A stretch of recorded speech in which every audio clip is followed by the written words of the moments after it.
Hello, ladies and gentlemen, and welcome to Hearts Radio and TV. In our continuation of the preview of the post-season, today we're going to be talking to the very successful coach of the Raptors. He's been doing this for a couple of years now, and the team has gone from strength to strength under his leadership. I am, of course, talking about Arnie Longboy. Arnie, how are you? I'm fine, thanks, Ken. Just one quick correction there. I'm not actually the coach of the Raptors, and I like to refer myself as the manager. Okay. And the reason being is, manager manages the team, and I feel like the Raptors, and I think one of the keys to our success this year was that we had a whole bunch of coaches on the team helping one another out. So in my mind, a coach kind of encourages. I do that myself, but my main role is as manager of the Raptors. If that makes any sense. That does. I can understand that. And I'll ask you about one of those points there. You said you had a lot of people on the team helping each other out and coaching the team as a whole. And obviously, firstly, congratulations on the season. And I've had the joy of sharing some time, most of the season with you in that respect. So that's been a great pleasure to be on a winning side so far, and as we face the playoffs, that'll be great. But as I said, you mentioned some of the players there that have sort of worked together towards the team. Why don't you give us a shout out and talk about some of those guys that have made a difference this year? So, as you know, playing now for several years, there's no shortage of other players who are willing to give, quote, advice to other players. We have that, but I think what's really stood out is players who provide kind of encouragement and encouragement as well as some advice on maybe some technique, but not overdo it as well. And I think a lot of the team accept that. So just to name a couple, like Zach Longboy, for example, I think he's well respected, even though he's one of the youngsters. I think he's well respected for his knowledge of the game, and is often willing to help a lot of the pitchers, especially the up-and-coming pitchers. You yourself, Ken, you are always trying to encourage other players as well and trying to tell them, you always preface it by saying, I don't know how to do it, but at least I know how to tell you how to do it. And, when you say it that way, people are open to kind of the advice that you give as well. Those are just the two that I want to mention at this point, in terms of other coaches on the team. Well, thank you for including me in that one. And I think it's fair to say that Zach, who you mentioned there, has been a massively key part of our team this year. He's been in and out because of other duties with the youth teams, which is understandable, and they too have had a fantastic season and results so far. So anyone who's doubted whether Zach has been on the team on merit or because he's your son, there is no question that he has outperformed everything that has been asked of him. He has led the team from the mound as well as in hitting production, and you must be fantastically proud of how he's done this year. I am, and he also is very good bench coach as well. So I'm always shouting encouragement from there. I'm smiling at your comment about being on the team on merit versus being my son. And in this case, I actually just have to say he's on the Raptors because he's my son. If it were truly based on merit, Ken, he would actually be playing a lot higher up. In fact, there was a big, early on, I made a case that I would manage if I could play with Zach, and there are a lot of logistical issues that we have to deal with. So it's a funny question you brought up, and not the answer you expected. But he could easily have been playing on the AAA team this year as well. But I made a case to have him stay on. But it's going to be harder as we go on. So next year, who knows? But we'll finish out the season with the playoffs, and then see who is going to be on the roster next year. Sure. And some of the other players that have been with us throughout the year, there's probably similar expectation that many of them will be pushing on to higher teams next year. And good luck to everybody that does. That's the point of single A ultimately. If we look back at the season that we started pretty strong. with a win against a massive win against the Two Sox, 41-20, followed up quickly by a closely fought game against the Old Timers. At that point in the season, what were you thinking? Did you have an inkling that we were going to go on and do as well as we have? No, I did not. Well, sorry, let me take that back. 2 wins in a season, 14-game season. You just don't know what's going to happen then yet. That was quickly followed, as you know, by 2 losses. One by our club rival, the Eagles, and then another loss against by Milton Keynes. But soon after, so we were then 2-2, I believe. But then we really came back against the Marauders, and at that point, I thought, okay, we can really do well. Could probably do really well. We beat the top team, the Marauders.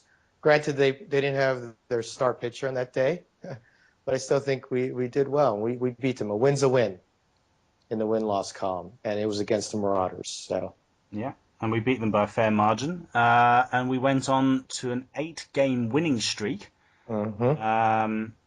which has obviously been what powered us through to the playoffs ultimately. And we had another little bit of a slip up at the end of the season. But is it fair to say that those mistakes, they weren't times that we were necessarily outclassed, but we slipped up ourselves, and that's not to try and discredit the teams that beat us. They played perfectly well on the days, but it seemed like those games they either wanted it more or we lapsed in concentration. Was a perfect season in reach? my opinion, the best we could have done, looking back, is 13-1. We really did lose to Richmond.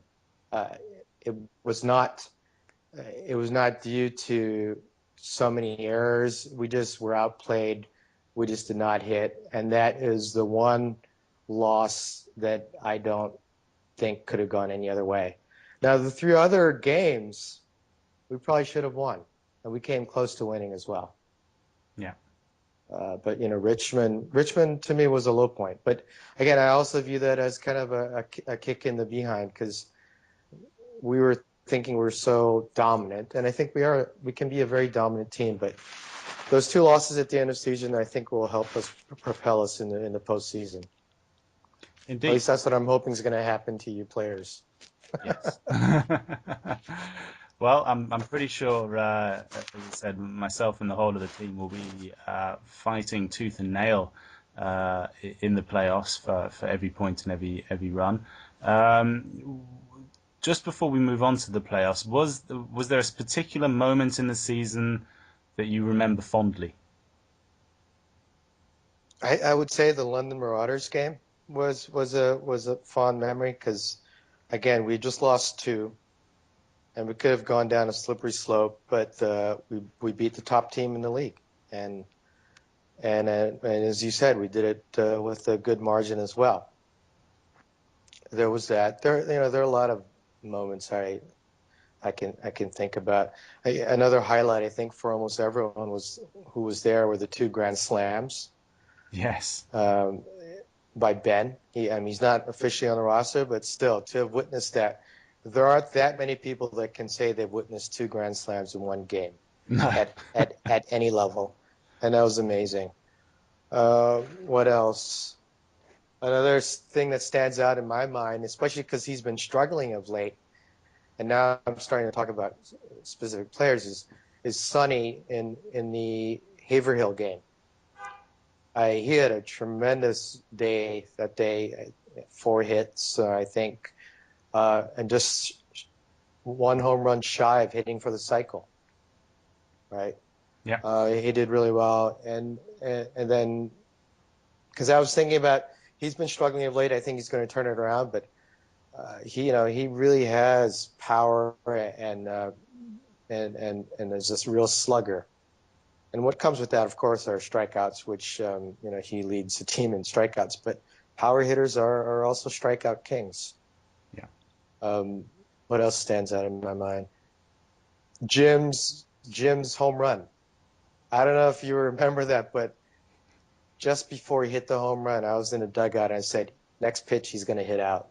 You said that to myself and Zach, so I remember it very clearly because we were thinking And he after. did, and that was, that was a shot. It went. Uh, who says it? Mike Cresswell that said the ball rolled almost all the way to the mound of the other diamond. It was huge. That was a huge shot. So that stands out in my mind as well. And I could go on with some other kind of moments. I think Uh, you've probably you've touched on another issue there, and something that's made the team so strong is that every so often people have down times, but we've got a lineup that is probably equally strong in different ways throughout the lineup. We've got a good set of pitchers. We've got a good set of hitters. People that can produce on both sides of the inning, and throughout the team. That's got to have been our key strength. Is that what you feel? so a big difference between this year and last year is we've got much more pitching depth. I Yeah. mean, we have about 4 or 5 that could take an entire game on their own and just kind of win it for us. And I think that's made a big difference. And so we have the pitching depth, and I think, if we were doing something like the major leagues and having a 5-game series, I would have no doubt that we'd win it because we have that depth. And So even playing 2 games in one day, I think we should have the advantage over the other teams. As long as they don't bring anyone down from the higher teams for that day, I think we're going to do really well. well, as you mentioned there has been a format change to the finals. It's been received. It's had a mixed reception amongst the teams, I think is fair to say, without going into the details or criticizing it too much. Has that affected your planning, your view of the postseason? No, Fair. it really hasn't. I was planning for 2 games. It's not like you can use the same pitcher the next day anyway. So I was planning to use different pitchers for both games. And again, I go back to the fact that we have pitching depth, which makes me feel really good about our chances. And there probably are teams that were thinking of using the same pitcher 2 days in a row, and they're simply not going to be able to do that now. So, that could provide us with some extra uh, uh, strengths there if we're lucky. But that's probably not something you're betting on, knowing you. What are you looking for from the team, and what are your hopes for the postseason? How do you think we're going to do? Well, I don't want to give away too much strategy because I believe this can be heard by our competitors. So, That's true. and with a week with a week to go, I don't want to give away too much. I think again, going back to the Richmond loss and how you had mentioned that everyone has a great day. Some people, someone can have a bad day, but someone always picks up, and then we kind of balance each other out. Richmond game, I don't think anyone did well at any point, especially in terms of hitting. I think we scored 3 runs. That was the lowest we've scored all year by a large margin. It's That alone actually should tell you our how average. poorly we did in that game. Yeah.